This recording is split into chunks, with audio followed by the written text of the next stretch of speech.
เป็นทางไซเมือง ขอบร้อยมัน เคยเรียนในขนมครูนแล้วสมัครใจวัดคนละใช้เมื่อแต่เรียนไปเรียน còn đánh mối như này បាទចូលក្នុងសៃមានគ្រឿងញៀនពីចប់តូចឥឡូវទៅបានស្មាច់តិចទៅគាត់ខ្លួនណាទៅស្កាត់ស្កាយទី1បងប្អូនយើងឥឡូវដល់ជូនទៅ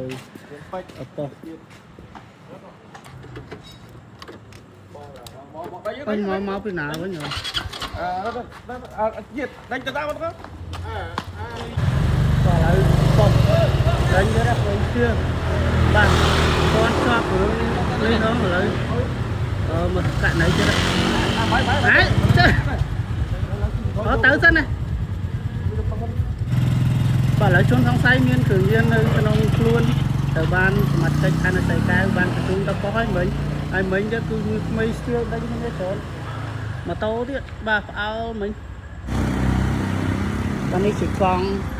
របស់ជនសង្ស័យមិញណាបងប្អូនមិត្តទេបាទឥឡូវ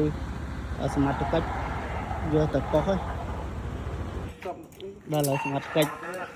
ចាប់បានមកករណីទៀតហើយបងប្អូនយើងគឺឃើញមានម៉ាស៊ីន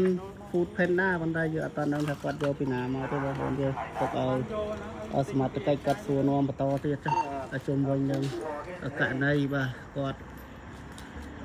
មិនដឹងថាដើរលួចបាទរបស់មកពីណាទេហើយត្រូវបានសមត្ថកិច្ចកាត់ទោសតាយទី1បាទហៅសួរនាំឆៃឆេទៅក៏ឃើញមានបាទសម្រាប់ជក់សម្រាប់អីចឹងណាតែចេញថ្ងៃហ្នឹងចង់ថ្ងៃហ្នឹងឥឡូវទៅប៉ុស្តិ៍មួយទៀតហើយថាទៅចេញពីមណ្ឌលថ្ងៃហ្នឹងទៀតតែចេញមកអត់កែខ្លួនមកអូនណាអត់ទាំងអត់បានលេងនឹងគួរហើយញ៉ាយប់ឡើងដើរឆ្កេះដើរលួចទេហើយអត់ឃើញបលីអត់បានលេងចាប់បានគួរនេះបាទឥឡូវសមត្ថកិច្ចបាទក៏ធ្វើស្រែទី1នាំទៅសាលាទៀតបងប្អូនយើងគឺ2នាក់បាទមួយទៀតជាប់ករណីជីកង់បាទមានគ្រឿងញៀន3កញ្ចប់2កញ្ចប់ហើយឥឡូវទៀតមកករណីទៀត